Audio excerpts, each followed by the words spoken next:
argumen. Argumennya apa misalnya? Semua cewek sama. Sama cewek kan? Ya sama perempuan. Ya udah, jadi kok ngegas. Ngegas lagi. Sama. Udah, nih nggak usah semua cewek, semua cowok aja. Nah. Mana nanti kita minta dalil sama orang nih. Cara buat dalil. Cara buat dalil itu dalam ilmu logika nanti namanya istidlal. Tasdik loh, sorry. Tasdik. Kalau tadi kan tasawur. Tasawur itu dari kata surah. Surah itu artinya gambaran. Jadi kan definisi itu kan kita menggambarkan sesuatu. Tapi kalau tasdik, kita udah masuk menghukumi nanti. Kita menghukumi dengan semua cowok itu sama. Berarti kita menghukumi ya. Nah.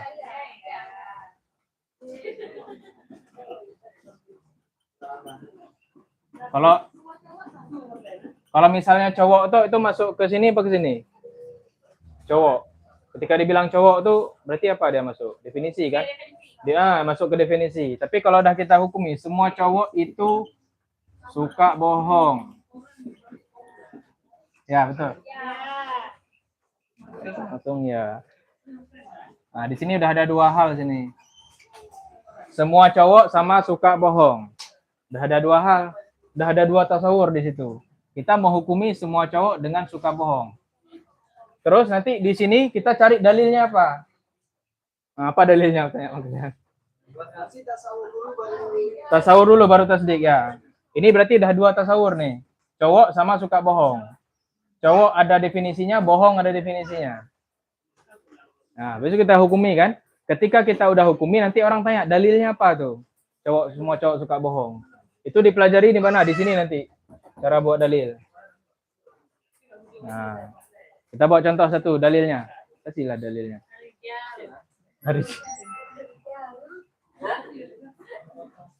Ini kita contoh buat dalilnya untuk sampai ke sini ya.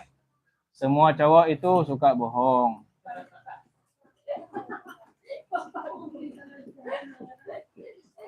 Nah, gimana dalilnya jadi? Kasih dalil lah, bilang tuh. Argumennya apa? Kenapa semua cowok suka bohong? Minta tolong sama Kak Mayang. Kenapa cowok suka bohong? Enggak, tuh Kak Mayang nggak bisa jawab karena Bang Mas kurang pernah bohong. Nah, kan bingung kan? Emang Oh iya, itu betul. Itu jawaban dari orang berpengalaman.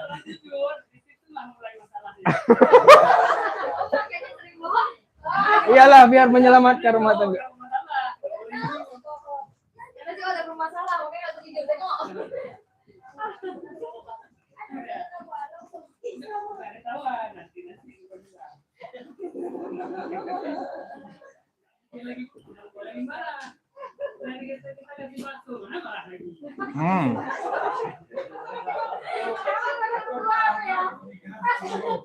Sore tadi jogging nggak? Nggak bilang kan?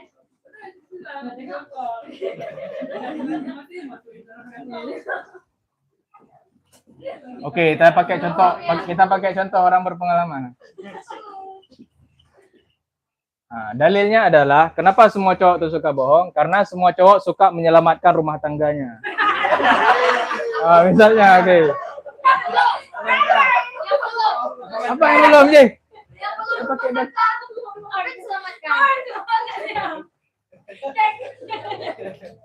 Sabar, habis nih, bentar. Jadi kami dari sekarang belajar untuk menyelamatkan. Belajar bohong, biar selamat nanti. Sudah. Bisa, ini bisa tuh. Enggak, maksudnya isi rumah tangganya piring, gelas,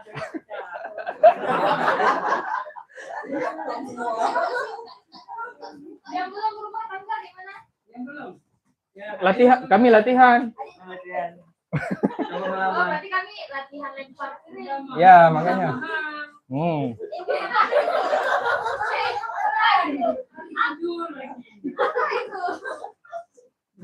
Nah, jadi gini cara buat argumennya. Semua cowok itu suka bohong. Jadi argumennya, premisnya itu semua cowok suka menyelamatkan rumah tangga. Habis itu semua yang suka menyelamatkan rumah tangga itu suka bohong. Jadi dihapus yang samanya itu, jadilah semua cowok tuh suka bohong. Nah, itu contohnya. Nah, dalam mantik kita cukup gini aja bentuknya. Yang penting bentuknya betul. Nanti apakah di realita betul apa enggak nanti dikaji lagi. Betul enggak nanti semua cowok tuh suka menyelamatkan rumah tangga, dikaji. Enggak juga. Tapi Nah, ini contoh. Ini cuma contoh ya, cuma contoh. Ya jujur ya, jadi contoh satu istri. Jadi intinya kita di ilmu logika itu, satu kita buat definisi, dua kita buat dalil. Kan sering di mendawa-mendawa misalnya sini kan. Apa misalnya? Nanti dalam mendawa-mendawa itu kita pakai di ilmu ini. Oke, dah. Objek pembahasan paham kan, mudah kan? Nah, mudah sekali itu. Manfaatnya apa? Manfaatnya biar nggak cacat. Ya, biar nggak cacat logika. Buat terus. Terhindar dari cacat logika. Menyusun argumen dengan rapi, sistematis. Karena kenapa? Nanti kan waktu biasanya ilmu mantik ini kapan paling perlu? Ketika nanti ada orang bawa aliran sesat. Ada orang bawa aliran sesat, itu orang yang berilmu wajib debat dia. Ketika wajib debat, pakai ilmu ini nanti. Apa argumen dia yang salah tuh nanti di mana, di situ dibantah. Nah. Contoh misalnya nanti ada orang sesat, nggak usah aliran sesat, datang orang di sini, nanti dibilang sama dia gini misalnya. Kita tuh di dunia cuma disuruh ibadah, ngapain kerja misalnya. Nah, sederhana tuh kan, gitu aja dibilang. Ngapain kita kerja capek-capek? Kita di dunia ini ibadah aja. Ayatnya apa ayatnya? Wa ma khalaqtul jinna wal insa illa liya'budun. Tidak kami ciptakan jin dan manusia kecuali untuk beribadah. Nah, gimana cara bantah dia? Dia salahnya di mana? Nah, itu. Dia salahnya di definisi ibadahnya. Menurut dia ibadah itu cuma yang ritual aja. Padahal kita kemarin udah belajar ibadah itu enggak hanya yang ritual. Segala sesuatu kebaikan yang kita lakukan karena Allah itu semua ibadah.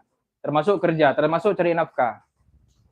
Bahkan kalau kita banding cari nafkah sama tahajud, mana lebih mulia?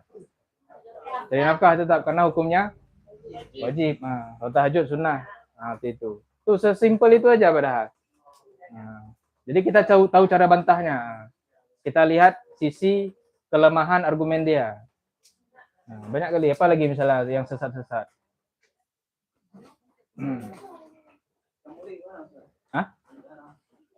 Oh, bagus tuh, maulid bid'ah. Maulid bid'ah. Itu dia masuk ke definisi atau masuk ke argumen? Dua-dua berarti masuk. Misalnya dibilang maulid itu bid'ah. Maulid dihukumi bid'ah. Maulid ada pengertiannya enggak? Ada, bid'ah ada pengertiannya. Kita cari pengertiannya apa? Maulid apa pengertiannya? Ya betul, hari lahir. Bukan perayaan. Maulid itu hari lahir. Bid'ah itu apa? Baru. Ataupun kita maulid bid'ah ataupun maulid haram terus. Jelas-jelas terus. Gimana cara menghukumi hari lahir sama haram? Gimana hari lahir haram? Hari lahir, nah, gitu. Nah, itu contohnya. Jadi orang yang bilang maulid bid'ah atau maulid haram, dia nggak ngerti kaidah cara buat argumen. Dia salah mengartikan maulid, salah mengartikan bid'ah ataupun haram. Orang mengira bid'ah itu suatu hal yang baru, udah gitu aja. Jadi yang nggak ada masa Nabi ya udah nggak ada berarti. Haram berarti hukumnya. Padahal kalau kita definisikan bid'ah ini nanti panjang. Ada bid'ah hasanah, ada bid'ah sayyi'ah. Segala sesuatu yang baru nggak semuanya jelek. Kalau bid'ah, nah itulah itu. Salah, dia menyempitkan makna bid'ah sendiri ya. Ya, itu berarti kesalahan berpikirnya di mana? Itu kesalahan berpikirnya di mana berarti? Di definisi bid'ahnya. Betul. merujuk ke hadisnya. Merujuk ke hadis. Hmm. Ya, misalnya dia merujuk ke hadis, kullu bid'atin dhalalah. Padahal nanti kalau dikaji, enggak semua kullu itu artinya semua. Itu satu. Kemudian bid'ah itu nanti nggak bisa diartikan cuma yang buruk-buruk aja. Karena nanti masuk lagi mic, masuk mobil, masuk semua-semuanya itu yang bid'ah itu semua bid'ah dalam bahasa Arab tuh. Bid'ah secara bahasa. Tapi katanya membuat yang baru dalam hal ibadah. Ya. Jadi seperti maulid Nah. itu bagian dari ibadah. Ya, bagus tuh. Makanya ditolak. Ya, itu kesalahan di mana? Karena menganggap maulid itu ibadah ritual. Maulid itu bukan ibadah ritual. Maulid itu cuma sekedar mengingat aja, mengingat hari lahir. Kecuali kalau dibuat sholat. Sholat subuh 4 rakaat bid'ah. Betul nggak bid'ah? Iya. Betul, karena itu ibadah ritual ditambah-tambah. Kalau Yang maulid katanya yang letak ibadahnya, bagian ibadahnya, kenapa harus menentukan bulannya waktu? Kenapa harus 12 Rabiul Awal? Ibadah artinya Ya. ibadah. Nah, sebenarnya itu bukan menambah ibadah. Kenapa? Karena Nabi sendiri pernah puasa di hari itu, khusus untuk mengenang hari lahirnya. Ya kenapa nggak puasa aja? Kenapa nggak puasa aja? Karena kebaikan nggak cuma puasa. Dan kalau misalnya kenapa nggak puasa aja? Nggak, Bang Mizar tuh berusaha untuk jadi mereka bentar. Kenapa bukan puasa aja? Karena kalau cuma puasa aja, harus puasa itu nanti puasanya jadi wajib. Dalam usul fiqh tuh. Kalau misalnya Nabi puasa di hari lahir kan? Nabi puasa di hari Senin karena hari lahirku. Kalau seandainya di 12 Rabiul Awal tuh cuma boleh puasa, nggak boleh yang lain misalnya. Berarti puasanya jadi wajib nanti, puasa Senin wajib. Jadi wajib di hukumnya auto. Ya, kalau memang harus puasa. Cuman Nabi menganjurkan bukan puasa aja, yang baik-baik lah pokoknya. Mengingat Nabi, baca sirah dan lain sebagainya. Salawat. Nah, itu contohnya. Jadi di semua ilmu nanti dipakai. Mau ilmu usul fiqh, mau ilmu fikih, ilmu akidah, ilmu kalam, ilmu hadis. Nanti semua pakai istilah. Karena kita bermain dengan definisi. Setiap yang kita bermain dengan definisi, nanti mainnya di ilmu logika. Oke. Logik. Nah, Maulid Asyari. Apa? Kita lanjut di sana. Utamaannya apa? Apa beda manfaat sama keutamaan? Beda manfaat sama keutamaan, Pak. Kalau manfaat itu, setelah kita belajar, kita dapat hal itu. Kalau keutamaan, itu motivasi sebelum kita belajar. Nah, jadi nanti bisa juga sama. Keutamaan misalnya dari yang awalnya nggak bisa berpikir, jadi bisa berpikir. Nah, jadi berpikir dengan sistematis. Selama ini susah berargumen kan, habis itu nanti jadi bisa berargumen. Nah, itu bisa jadi keutamaan. Kemudian hubungan dengan ilmu lain dan cuma sekedar ilmu alat.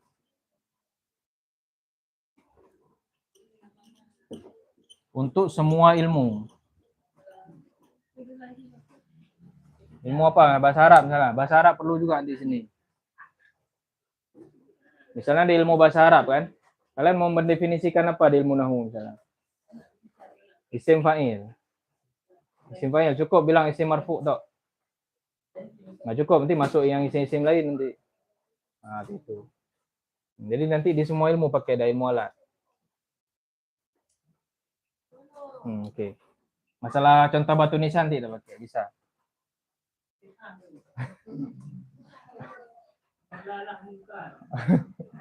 Perintisnya siapa ilmu mantik? Ya, Aristoteles, betul.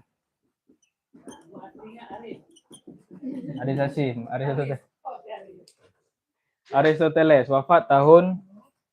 meninggal tahun 322 Hijriah. SIM. Before century BC. Tapi ini yang klasik. Kalau yang modernnya siapa? Modernnya namanya filsuf asal Inggris, Sir orang Inggris Sir Francis Bacon. filsuf Inggris, Bapak filsafat empiris. Wafat lagi, meninggal tahun 1626 Masehi. Itu kalau yang modern. Apa beda yang klasik sama modern? Nanti klasik kita perlunya cuma untuk buat argumen. Tapi kalau yang modern, kita perlu untuk buat ilmu-ilmu baru. Contoh nggak usah jauh-jauh, buat ilmu batu nisan nanti. Ilmu batu nisan kita nggak bisa kaji pakai logika klasik, pakai logika modern. Misalnya apa? Misalnya setelah dikaji, ternyata batu nisan, Pasai, Lamuri, dan Aceh Darussalam semuanya bertuliskan khat Islam. Nah, setelah dikaji itu misalnya, ada yang nggak tulis khat Arab misalnya, bahasa Inggris nggak ada misalnya kan, nah, berarti semuanya, semua batu nisan bertipologi itu semua bertuliskan khat. Kemudian kita buat premis selanjutnya, semua batu nisan yang bertuliskan khat adalah peninggalan Islam. Makanya itu nanti jadi bantahan untuk orang yang bilang ada peninggalan Hindu Buddha di sini. Karena semua batu nisan di Aceh ini semuanya pakai khat Arab. Itu di mana? Bukan di mantik klasik tuh, di mantik modern kita belajar nanti. Tapi logika modern ini bukan dari Francis Bacon sebenarnya pertamanya. Ini yang pertama buat bukunya aja. Nah, ini sebenarnya udah dipraktek dari Islamic Golden Age, dari masa-masa Abbasiyah awal, dari masa-masa kebangkitan keilmuan di masa Islam dulu, udah dipraktekkan dari waktu itu. Cuma kenapa dibuat Francis Bacon? Karena dia yang pertama buat disiplin ilmunya. Dan salah satu rahasia kenapa Islam dulu pernah maju, karena praktek mantik modernnya itu sangat maju. Karena orang Islam dulu suka observasi, suka buat eksperimen, terus keluarlah hukum, keluar penemuan baru, ilmu baru. Nah, itu. Sama juga kayak di sini buat ilmu epigrafi, ilmu itu keluar karena eksperimen kita di logika modern. Nggak cukup cuma logika klasik. Logika klasik ini cuma sebatas untuk ngomong-ngomong aja, berdialektika aja, berdiskusi. Nah, itu.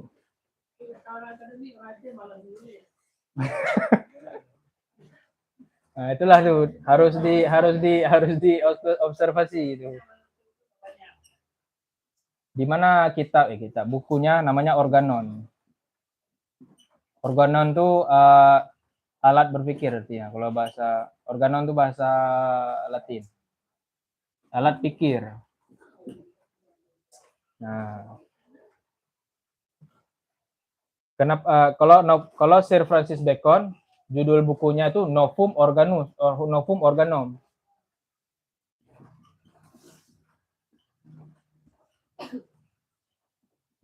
Karena dia mengkritik logikanya Aristoteles. Kan dibilang kalau logika Aristoteles yang cuman buat definisi, cuman buat argumen ini nggak bisa buat kemajuan dalam ilmu pengetahuan. Dikritik sama Sir Francis Bacon, dibuatlah metode logika modern yang kayak kita bilang tadi. Kalau misalnya logika klasik kita belajar cara buat definisi sama cara buat argumen, kalau di mantik modern kita belajar namanya kalau bahasa Arab itu istiqra. Istiqra itu namanya istiqra itu adalah apa bahasa Indonesia? Induktif. Nggak ngerti juga induktif apa.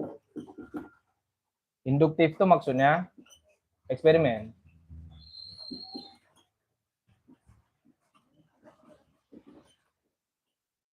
Eksperimen itu apa eksperimen? Kita menguji. Misalnya menguji kayak tadi batu-batu nisan yang ada di Aceh, kita kumpulin semua, besok kita keluarin hukum. Semua batu nisan Aceh ternyata bertuliskan khat. Nah, itu contohnya. Ataupun kita eksperimen semua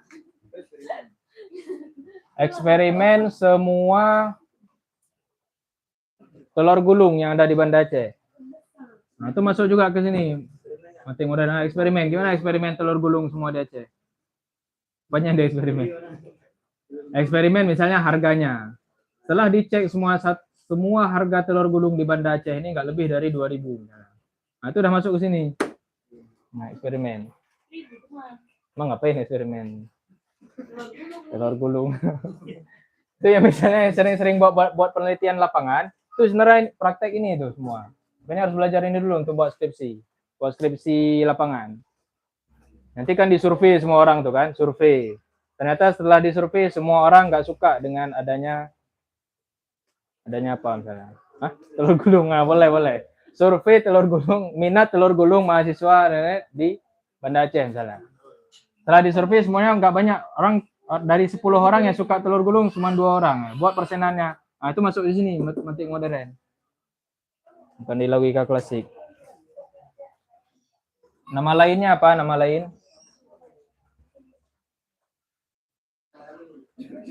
Hah?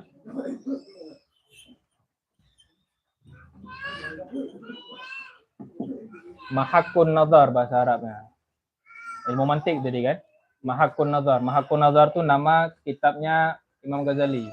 Isinya mantik juga. Ataupun nama lainnya kalau bahasa Arab Mi'yarul Ilmi.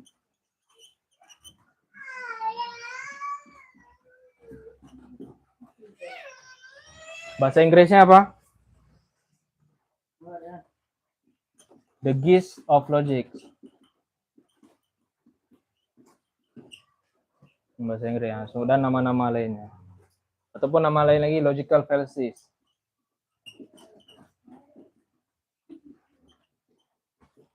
Logical Fallacies itu nanti kita belajar di sini. Logical Fallacies. Itu nama-nama lain dari ilmu logika atau ilmu mantik. Sumbernya apa? Apa sumber ilmu logika? Sumbernya dari hati, bisa dari hati. Sumber ilmu logika apa? Hati. Kepala, akal. Kalau hati gimana? Nggak bisa, nggak dari hati, dia dari akal. Kalau dari perasaan nggak bisa. Kalau dari perasaan nggak akan baku-baku nih kaidahnya. Tergantung perasaan orang. Tapi kita ilmu logika ini fokus di akalnya, kita pakai nalar. Kemudian hukum mempelajari. Hukum mempelajari ada 2. Satu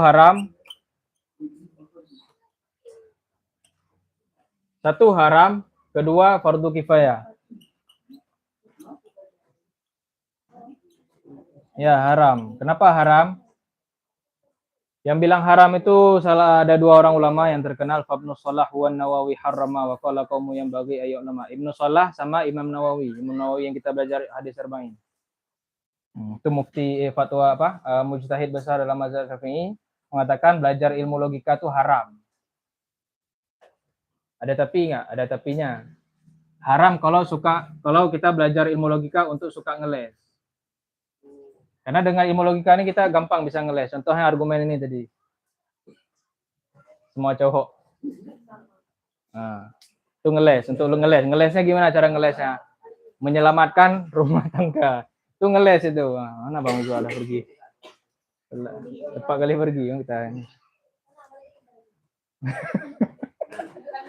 Jadi kalau contoh ilmu logika untuk buat argumen seperti ini contoh mantik yang haram. Karena kita mau ngeles. Ataupun nanti dengan ilmu logika itu kita berusaha untuk jadi ateis. Itu haram juga. Itulah yang dimaksud sama ulama-ulama yang bilang ilmu mantik itu haram. Karena dulu masa ulama itu banyak orang-orang yang suka ngeles. Ataupun pancing-pancing orang supaya ateis pakai ilmu logika. Bisa nggak sampai ke ateis? Bisa-bisa aja. Kenapa? Karena ilmu logika itu dia netral sifatnya. Sama kayak pisau juga. Nggak bisa kita hukumi ilmu logika itu haram. Ataupun pisau itu haram. Bisa nggak pisau itu haram? Bisa. Kalau apa?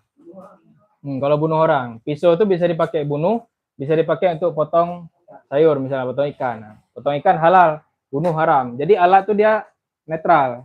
Nggak bisa dikasih hukum langsung. Tergantung mau pakai kemana. Sama juga kayak ilmu logika, sama kayak pisau dia. Tergantung logikanya itu kita mau pakai mana. Mau menyelamatkan iman ataupun justru menghilangkan iman. Kalau kita pakai itu menghilangkan iman, berarti haram mantiknya. Bisa nggak pakai itu menghilangkan iman? Bisa-bisa aja. Walaupun nanti dibantah lagi. Bantah-bantahan di situ. Kemudian fardu kifayah. Sebenarnya kalau kita lihat di Indonesia ini bukan fardu kifayah lagi, fardu in. Karena semua orang pakai medsos. Semua orang pakai medsos. Kalau salah memahami, kalau logikanya cacat, nengok komen, nengoklah komen-komen sekarang gimana. Itu cacat logika hampir semua. Misalnya ada Nah, misalnya konten Anies keliling-keliling kampus misalnya. Keluar lagi komen situ. Ada yang nggak bisa move on nih. Nggak bisa move on, masih punya kalahnya tahun lalu itu. Nah, itu contoh-contoh gitu tuh. Masih banyak komen-komen seperti itu. Ataupun misalnya debat-debat di TV. Udah kalah debat malah serang kepribadian. Nah, itu akibat nggak belajar ilmu ini. Sebenarnya serang kepribadian itu hal paling memalukan dalam ilmu logika. Paling hina itu. Udah kalah, sudah habis argumen kan. Udah serang kepribadian misalnya. Allah, belajar cuma sampai S1 aja pun bantah-bantah doktor, misalnya gitu. Nah, itu termasuk nanti kita belajar di masalah logical fallacies. Persoalannya apa? Persoalannya sama kayak di objek pembahasan tadi. Definisi itu seperti apa, kemudian argumen itu kita buat seperti apa. Nah, gitu.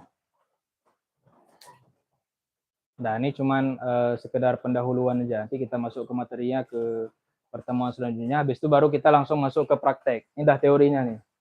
Kita masuk ke prakteknya. Jadi dalam ilmu logika praktek itu ada banyak sekali kaidah-kaidah kesalahan dalam berpikir. Banyak kali sudah disusun sama para ahli logikawan. Salah satunya adalah sebenarnya terserah mau pilih yang mana awalnya, tapi saya pilih yang ini. Karena ini ada dalam Al-Qur'an. Namanya adalah argumentum ad identitatem, itu bahasa Latin. Artinya adalah argumentasi kebenaran mengacu kepada adat istiadat.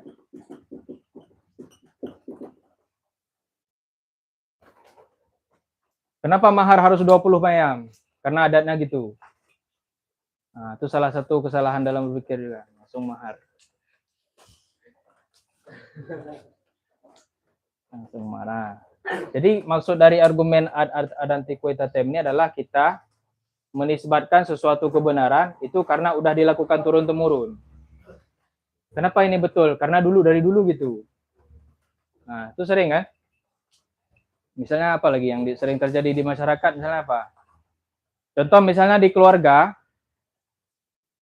dibuat hukum misalnya gini, dibuat standar.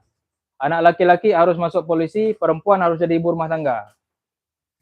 Terus nanti ada anak protes misalnya kan? Ya, kenapa saya harus jadi ibu rumah tangga? Gak usah banyak cakap, itu udah adat kita gitu. Nah, itu contoh dari kesalahan berpikir yang model ini. Dalam Al-Quran itu mana? Dalam Al-Quran itu surat Al-Baqarah ayat 170. Juz berapa? Juz 2. Gimana bunyi ayatnya? Wa idza qila lahum ittabi'u ma anzalallahu qalu bal nattabi'u ma alfaina alaihi aba'ana. Apa kata Allah di situ? Apabila dikatakan kepada mereka, ikutilah apa yang telah Allah turunkan. Nah, itu kan berarti Rasul bilang sama orang Quraisy, ikut apa yang udah Allah turunin. Apa itu? Al-Quran. Al-Quran suruh apa? Sembah Allah kan? Tapi apa dijawab sama orang kafir Quraisy? Qalu bal nattabi'u ma alfaina alaihi abana. Enggak bisa, kami ikut apa yang udah jadi tradisi turun-temurun, yaitu apa? Nyembah berhala. Jadi mereka menganggap nyembah berhala itu benar karena udah dilakukan turun-temurun. Nah, itu kesalahan logika model pertama. Jadi menyembah berhala. Ya udah, misalnya kita tanya, nyembah berhala, kenapa nyembah berhala? Kenapa nyembah berhala menurut kalian betul? Nah, gitu kan. Biasa kan kalau orang Islam ditanya gitu kan kasih dalil Al-Qur'an misalnya kan. Tapi kalau ada orang model seperti ini, ketika kita tanya kenapa nyembah berhala itu betul? Karena udah dilakukan turun-temurun.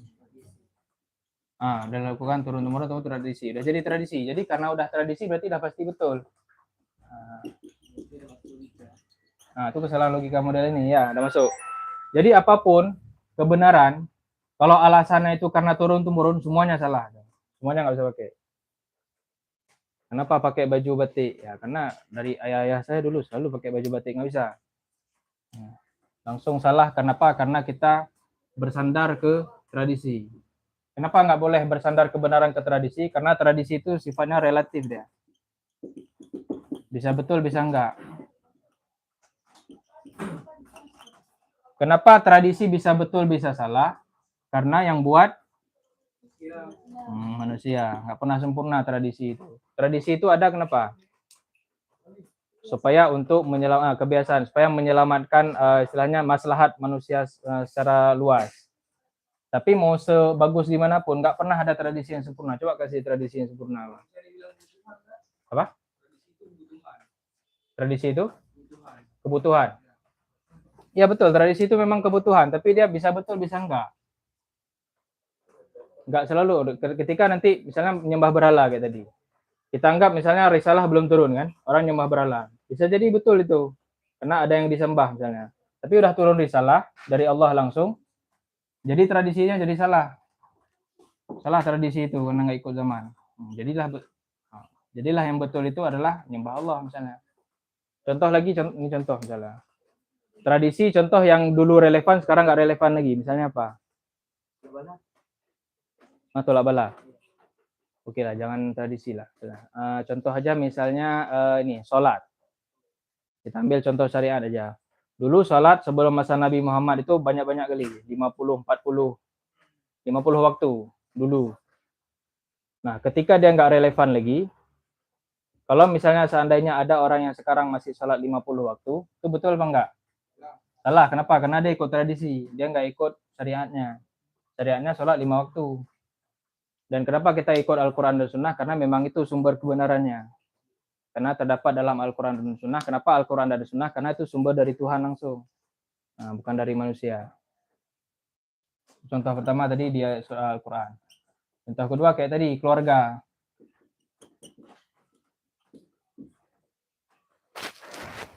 Keluarga, anak laki-laki, tradisinya apa tadi? Polisi. Anak perempuan, ibu rumah tangga. Nah, terus nanti ada anak perempuan yang protes. Kenapa saya harus jadi ibu rumah tangga? Saya mau berkarir di luar, saya mau belajar. Dibilang sama ibunya ataupun keluarganya, nggak bisa. Ini udah tradisi dari kami. Bayangin kalau misalnya semua kayak gitu. Membuat tradisi. Mungkin dulu masih relevan mungkin. Karena mungkin untuk keamanan dan lain sebagainya. Tapi sekarang masih relevan nggak? Nggak relevan lagi. Berarti bisa dihilangin tradisi ini. Sebagaimana tradisi itu bisa dibuat, bisa juga ada dihilangin sifatnya. Nah, ya kan? Nah, jadi nggak bisa keluarga tadi ataupun orang tuanya itu menganggap anak perempuan harus jadi ibu rumah tangga ataupun anak laki-laki harus jadi polisi, alasannya cuma karena turun-temurun. Harus ada alasan lain. Kalaupun memang harus kayak gini, harus ada alasan lain yang lebih masuk akal. Misalnya apa? Ibu jadi ibu rumah tangga aja, karena kalau di luar nanti nggak aman misalnya. Itu boleh nggak pakai argumen itu? Boleh. Itu nggak berpacu ke adat istiadat. Tapi kalau cuma alasannya karena adat, karena turun-temurun, itu nggak boleh. Itu masuk ke cacat logika. Yang model pertama. Tapi nanti ada catatan. Catatannya apa misalnya? Simpel aja. Kalau tradisi betul yang baik itu dipertahankan, yang salah itu sebisa mungkin dibuang. Nggak apa-apa berpacu ke tradisi kalau seandainya dia itu baik dan tetap ada alasan lain. Nggak boleh alasannya karena tradisi. Karena tradisi maulid kan? Maulid di Aceh. Baik nggak tuh? Tradisi yang baik. Tapi nanti kalau ditanya nanti kenapa dilakukan maulid di Aceh? Oh karena udah turun-temurun. Nggak bisa juga sebenarnya. Harus tetap ada alasan lain. Nggak bisa kebenaran itu cuman seakan karena dia itu adat istiadat. Karena itu tadi adat istiadat itu dia sifatnya relatif. Bisa betul, bisa enggak. Itu baru itu nggak nentu. Kadang nanti di orang lain beda lagi. Bisa jadi menurut orang lain tradisinya bagus, orang lain lagi nggak bagus. Nah relatif dia.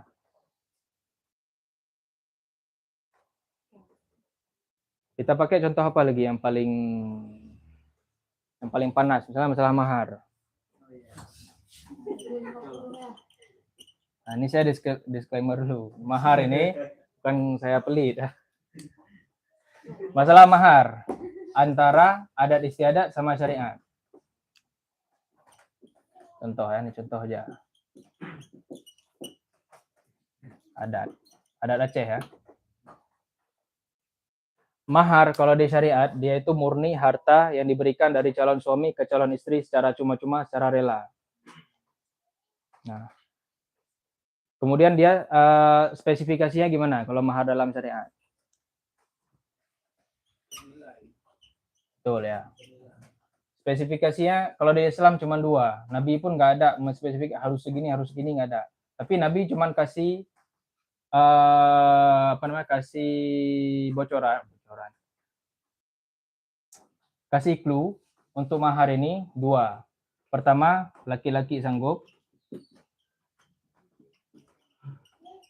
Artinya realistis sama dia. Sama tidak merendahkan perempuan.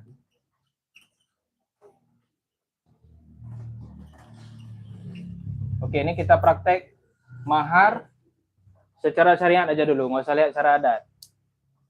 Misalnya ada laki-laki mau nikah sama perempuan, maharnya itu Rp5.000 misalnya. Itu laki-laki sanggup masuk nggak dia? Masuk lah, apa nggak sanggup? Merendahkan perempuan nggak? Merendahkan, berarti nggak bisa. Hah? Merendahkan mas. Mahar Rp5.000. Dia secara syariat sah-sah aja sebenarnya. Kalau kita dengan mahar 5.000 dibayar tunai, ya dah. Sah nggak nikahnya? Sah. Tapi spesifik seperti yang Nabi sampaikan tuh nggak masuk. Kenapa? Karena laki-laki sanggup dia masuk. Oke. Tapi dia merendahkan perempuan. Nah, jadi gimana cara dalam Islam itu, dalam mahar itu, laki-lakinya sanggup, perempuannya juga merasa terhormat. Jadi solusinya gimana? Kasih setinggi mungkin yang bisa. Seberharga mungkin. Misalnya alasan Nabi Umar bin Khattab. Nabi dulu mahar untuk Sayyidah Khadijah itu 1.000 ekor unta. 1.000 ekor unta itu berapa? Berapa miliar tuh?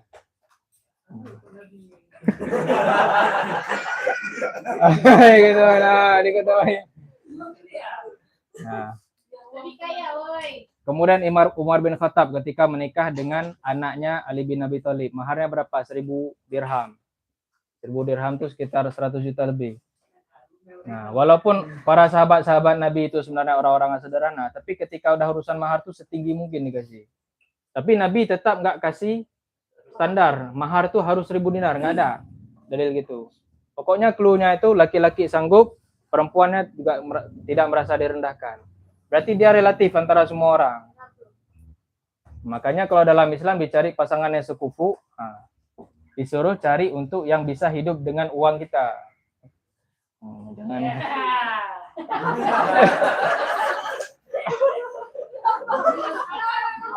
Nah, itu baru secara syariat, belum bahas adat. Nah, satu lagi, kalau di Islam, mahar itu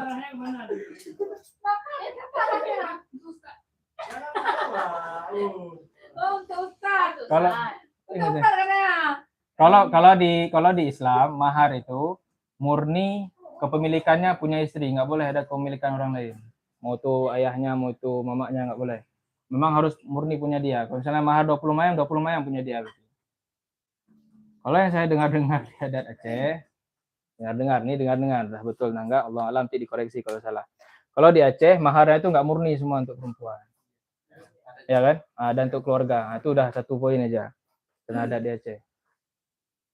Kemudian yang bermasalah di adat ini sebenarnya apa? Bermasalah di adat itu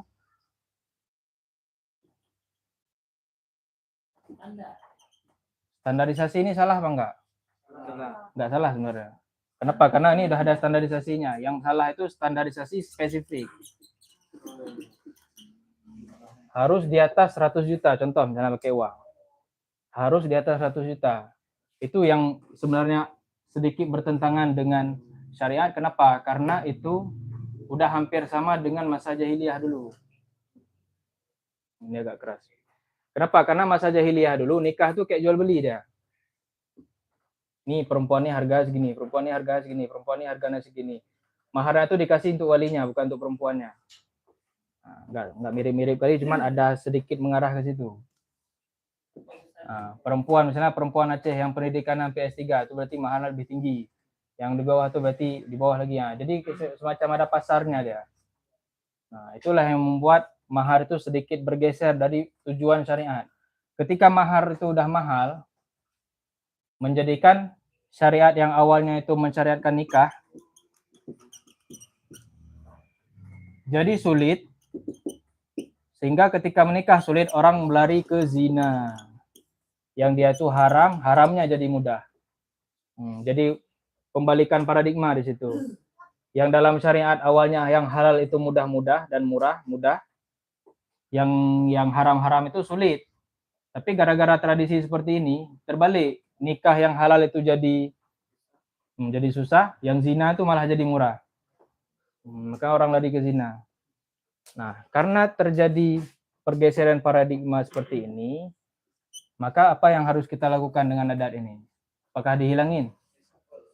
Bukan dihilangin, diubah aja konsepnya.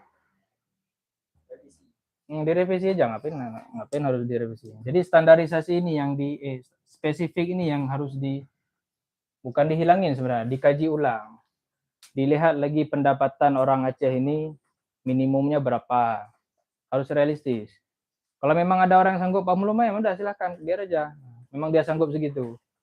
Tapi gara-gara orang seperti itu, nanti orang-orang lain yang berpikir harus paradigma orang lain bergeser sehingga orang lain kalau misalnya menikah harus ada mahar segitu. Nah, itu udah bertentangan dengan ini. Dengan syariat. Nah, itulah yang menjadi persoalan sebenarnya di Aceh. Khususnya kalau di adatnya. Nah, jadi bukan harus dihilangin juga, dikaji ulang. Nah, misalnya dulu mayam dulu masih nggak tinggi harganya, sekarang udah tinggi. Nah, berarti ini solusinya gimana biar win-win solution.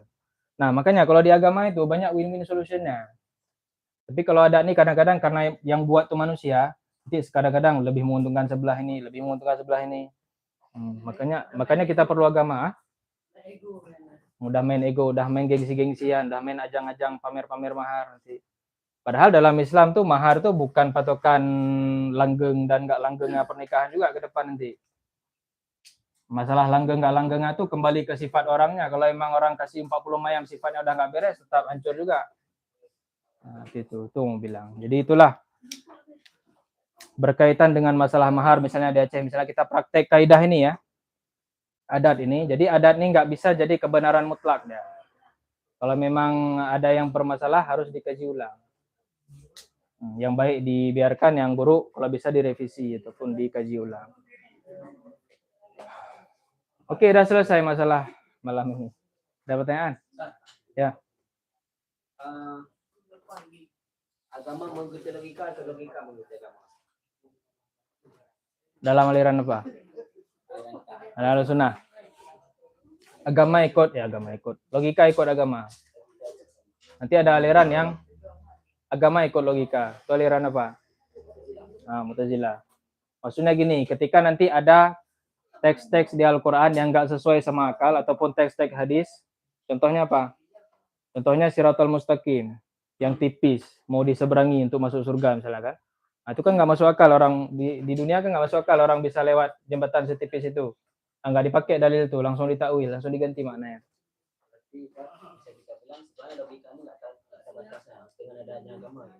Logika itu justru dibatasi sama agama. Nah, dibatasi oleh agama. Sebenarnya terbatas juga. Kenapa terbatas? Karena logika ini dia nggak bisa menjangkau apa yang nggak dilihat sama panca indera. Coba memikirkan sesuatu, membayangkan. Coba akal ini kita pakai untuk membayangkan sesuatu yang nggak pernah dilihat sama sekali. Bisa nggak? Kalau bisa nanti bisa bayangin bentuk Allah nanti. Bisa bayangin bentuk Allah. Nggak bisa kan? Nah, nauzubillah misalnya. Misalnya membayangkan sesuatu yang nggak ada. Contoh Pegasus. Pegasus ada nggak dunia nyata? Nggak ada. Tapi kenapa bisa kita bayangkan? Karena kita gabungin kuda sama sayap. Kuda pernah kita lihat, sayap pernah kita lihat, digabungin. Makanya kalau nonton film Alien tuh bentuknya nggak jauh-jauh beda dari manusia. Karena udah kita lihat. Coba buat bentuk alien yang nggak pernah dilihat sama sekali. Bentuk itu nggak pernah kita lihat. Nggak akan bisa, pasti nggak akan bisa. Nah, itulah terbatasnya akal tadi. Karena akal itu terbatas, turunlah syariat untuk menjelaskan hal-hal yang nggak bisa dijelasin sama akal. Contohnya apa? Sholat 5 waktu. Kalau misalnya nggak ada syariat, bisa nggak sholat 5 waktu itu dikarang sama akal? Dikarang makal sholat. Mulai dari bacaannya, mulai dari gerakannya, 5 waktunya. Alasan dibalik sholat 5 waktu aja sebenarnya nggak ada alasan logis. Memang murni karena turun dari syariat aja. Nah, jadi mau bilang logika itu sebenarnya terbatas. Udah logika yang terbatas itu masih nggak dipakai, nah, tuh bilang gitu. Iya, ya, betul. Ini kita belajar ilmu logika ini supaya nalar kita tuh sehat. Nggak toksik. Nah, yang nggak toksik. Kalau toksik nanti orang suka ngeles pakai logikanya. Ketika udah ngeles orang ketipu. Ataupun nanti orang misalnya logikanya itu nggak dipakai untuk bernalar sehat. Nanti dia digunakan untuk nipu-nipu orang. Nah, gitu. Oke, Mar, ada lagi? Yang kayak usul Apa? usul yang Al-Adatul Muhkamah. Oh ya, betul. Bagus. Ya.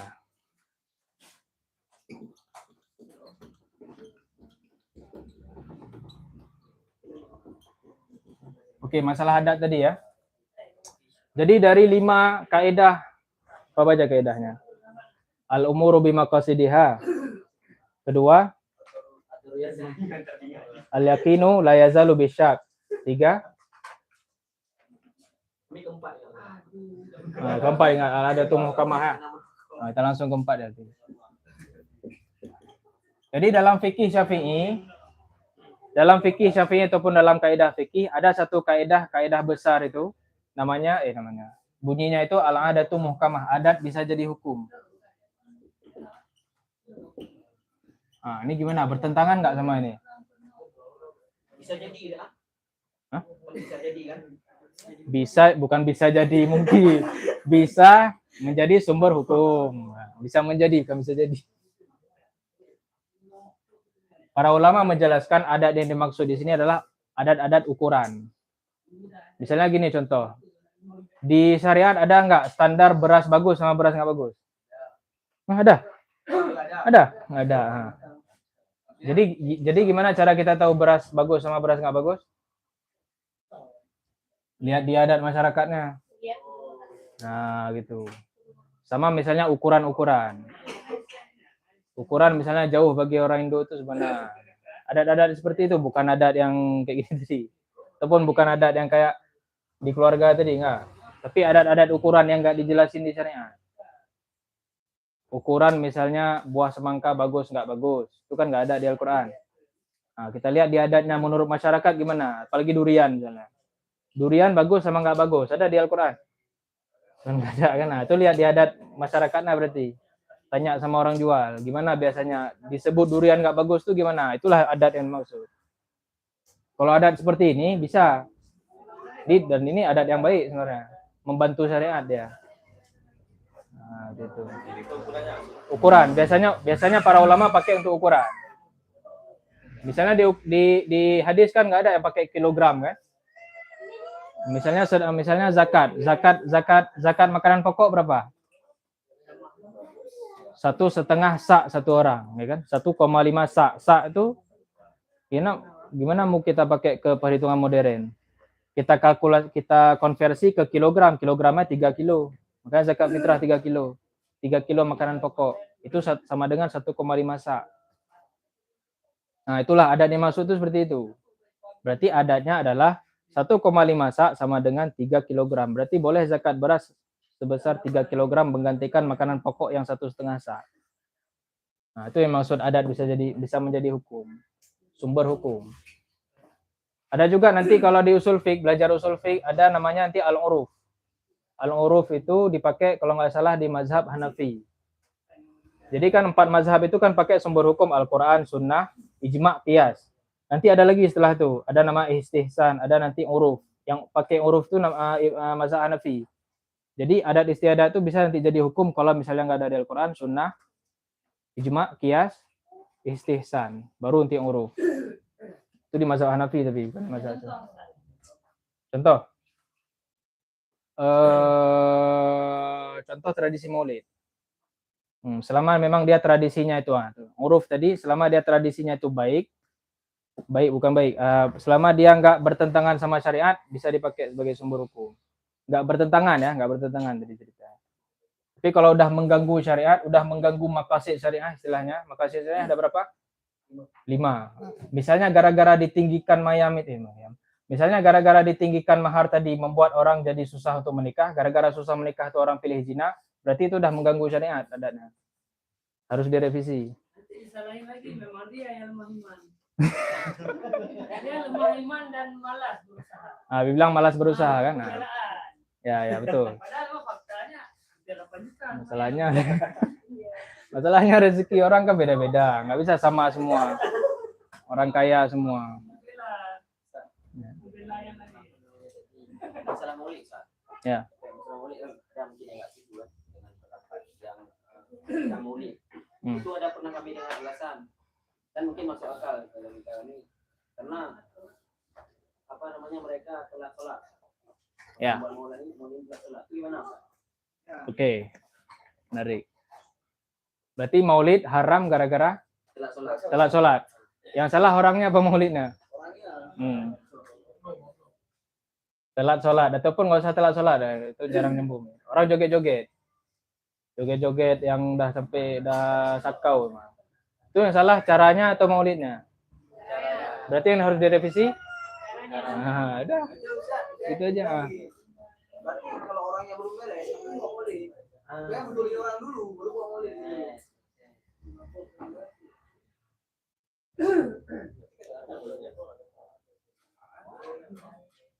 Ya, ini pikiran orang itu. Ya. Nggak apa, gue pikiran diri boleh juga.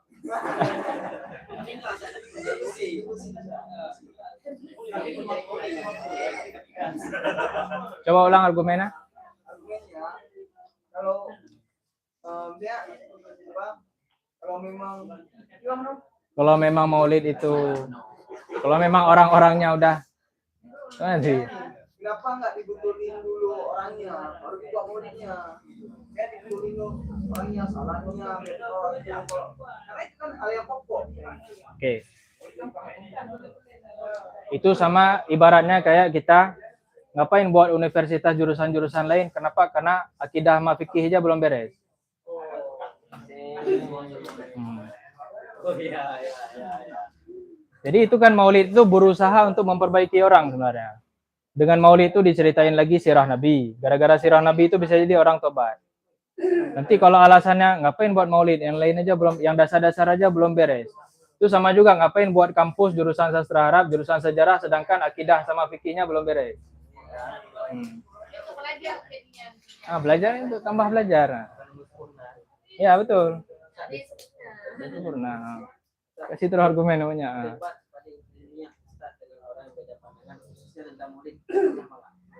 Gimana? Mau yang paling ini yang mungkin mereka tuh harus mikir lagi. Lawan Tapi siapa nih? Ini bukan debat panas. Contoh debat, contoh. Oh, saya alami. Nggak ada yang sehat yang saya alami. Nggak, saya jarang sebenarnya debat sama mereka. Tapi kalau saya nonton debat tentang maulid, itu nggak pernah ada yang sehat. Kenapa? Karena orang yang kontra dengan maulid ini nggak pernah mau fokus ke perdebatannya.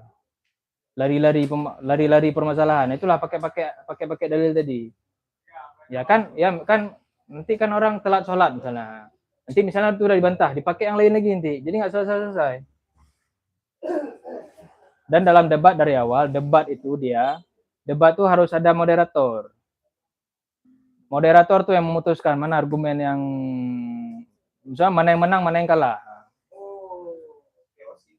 Makanya debat presiden itu salah kali itulah. Nggak ada komentatornya. Jadi udah orang tuh, akademisi itu cuma kasih soal aja udah cukup. Habis itu moderator cuma sekedar tanya udah. Kembali ke masyarakat, karena masyarakat masih belum, kita bilang belum IQ-nya masih. Nah, gitulah. Nggak semua orang pintar, nah gitu. Makanya debat tuh sebenarnya syaratnya rukunnya tuh harus ada moderator. Makanya coba ikut lomba debat.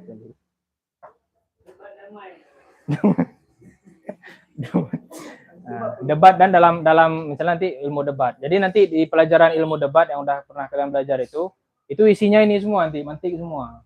Jadi mantik yang dipraktekkan itulah di ilmu debat. debat itu tujuannya untuk mencari kebenaran, bukan untuk gengsi-gengsian, untuk menampakkan pamer-pamer ilmu. Itu bukan tujuan debat. Tujuan debat itu ketika nanti ada persoalan dua hal, misalnya maulid halal sama maulid haram. Kita mau sama-sama mau cari tahu nih mana sebenarnya dia halal atau haram. Buatlah debat. Disitulah adu-adu argumen. Ketika setelah diadu argumen ternyata kesimpulannya argumen yang halal ini lebih kuat. Ya udah berarti yang haram ini harus bisa jadi harus mengaku kalah sama yang lawan ini, ataupun dia cari dalil lain supaya bisa betul-betul tertandingi. Nggak boleh sekarang kepribadian. Kayaknya di perlombaan bukan itu. Kalau di perlombaan itu cuman sekedar, kalau perlombaan debat di sini ya, itu cuma sekedar kasih argumen sama bantah aja. Gak ada nanti, ya cuman sekedar kasih argumen aja. Jadi kebenaran. Misalnya kayak final kami debat kemarin tuh, masalah korupsi. Tim kami, yang saya bawa tuh, tim kami itu dapat mosinya itu, korupsi itu penyebabnya adalah karena lemahnya sistem hukum. Sebelah lawan, lemahnya karena moral individu. Ya udah, cuman kasih argumen aja. Argumen karena sistem hukum apa, argumen karena moral individu apa. Terus kemudian saling bantah dikit-dikit aja, terus dibatasi waktunya. Makanya ngomongnya karena perempuan mungkin. Saya waktu orang tuh ngomong aja nggak tahu orang tuh ngomong apa. Cepat kali ngomongnya. Modal mereka. Ya. Habis itu udah ngomong panjang-panjang gitu, udah selesai debat, masih sanggup juga ngomong. Gak capek-capek. Ya. Makanya saya kalau misalnya ada cowok laki-laki sama perempuan mau minta dikawanin debat, saya pilih yang perempuan aja. Karena pasti menang. Atlet debat. Oh, udah selesai. Ada pertanyaan lagi? Ya. Ini kayak molir itu kan perkara beda pendapat. Ya. Udah lama. Ya, udah lama kali ya. Setiap tahun lah sebulan molir kayak pertandingan bola. Sama kayak musiman, kayak Natal juga, Natal, mengucapkan Natal. Sama salat tarawih. Kenapa nggak pernah dipakai satu standar di bulan molir? Dulu pernah diperdebatkan oleh masai pada. Ya. Ya kan? Itu aja jadi standar. Tapi tahun depan Debat lagi, ulang lagi. Jadi apakah itu sebenarnya unsurnya lebih ke politis atau memang asik tunjuk kamu masuk mereka memang ada arahan atau apa, ada asalnya? Ya. Kenapa bisa selalu berulang? Sebenarnya kan harusnya udah putus. Ya, betul. Nah, makanya itu karena sifat asli. Karena salah satu sisi buruk manusia itulah hasad tadi. Itu karena udah dijawab tadi sebenarnya. Masalah hasad itu sebenarnya. Hasad, dengki dengan pendapat yang lebih populer. Lebih populer di sini apa? Maulid. Jadi karena hasad, karena memang pengikutnya kurang, jadi pengen diserang maulid itu. Kalau bisa maulid itu jangan ada lah. Nah, itulah karena pengaruh kembalinya ke moral individu juga sebenarnya. Makanya kenapa bahaya penyakit hati itu, karena bisa merembes ke hal-hal sosial lainnya. Sama kayak pendapat mengucapkan Natal. Orang yang berfatwa mengucapkan Natal haram, gengsi untuk membolehkan ataupun membiarkan orang yang mengucapkan Natal itu boleh. Gengsi. Jadi pengen sampaikan juga dia. Makanya tiap tahun itu terus pendapatannya. Paling ganti orang aja. Ganti muridnya. Di Mesir enggak? Kalau di Mesir ikut satu fatwa khusus Darul Ifta. Boleh. Mengucapkan Natal boleh. Salat tarawih terserah, mau 20 boleh, mau 8 boleh, terserah. Kalau nggak mau salat 8 ya udah, salat 20, nggak mau 28. Udah gitu aja. Makanya di sini, di Mesir nggak ada itu, sumpah nggak ada. Tapi itu beda nggak? Salat tarawih itu.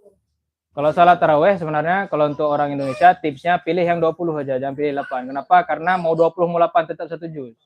Jadi kalau 1 juz 8 rakaat berdiri ya lebih lama. Sampai begal. Maka pilih mending 20 aja. Banyak rukuknya, banyak istirahatnya. Yang 20 bakar kalori ya. Bakar kalori ya, berdiri. Bacanya cepat. Di mana? Di mana? Kalau yang 20 kan, Ya. jadi bacanya cepat tuh. Ya. Padahal silap orang tuh. Silap apa? Salah baca. Oh, salah baca. Salah yang dibaca. Ini apa ayat pendeknya? Ya. Oh, Jadi saking panjang kali ribut dan Sundanya, tinggal hari tinggal lah. salat. Lupa salat. Ribut dari jam 12 siang sampai jam 4. Rupanya udah lewat salat zuhur. Kalau salat tarawih, kalau salah ayat pendek nggak apa, tetap sah salatnya. Karena dia sunnah. Kan nggak baca pun sah. Kecuali salah Al-Fatihah, baca Maliki Yaumiddin dulu baru baca Alhamdulillah, itu baru salah. Ataupun nanti waktu baca do jadi baca do. Enggak ada. Ada kamu terima. Ada berubah. Atau so dibaca sa, beda arti itu. Itu baru di Al-Fatihah aja. Maka perlu tahsin Al-Fatihah. Oke, dah. Ada, ini betul. Bacaannya udah betul, Bang. Udah betul. Udah banyak perkembangan. Oke lah, sampai sini saja. Kalau ada pertanyaan lagi boleh tanya di luar. Subhanakallahumma bihamdika asyhadu an la ilaha illa anta astaghfiruka wa atubu ilaik. Wassalamualaikum warahmatullahi wabarakatuh. Kita lanjut lagi Selasa depan. Kemungkinan malam minggu ini mungkin Ustaz Ridho mau isi. Mungkin. Kalau udah jadi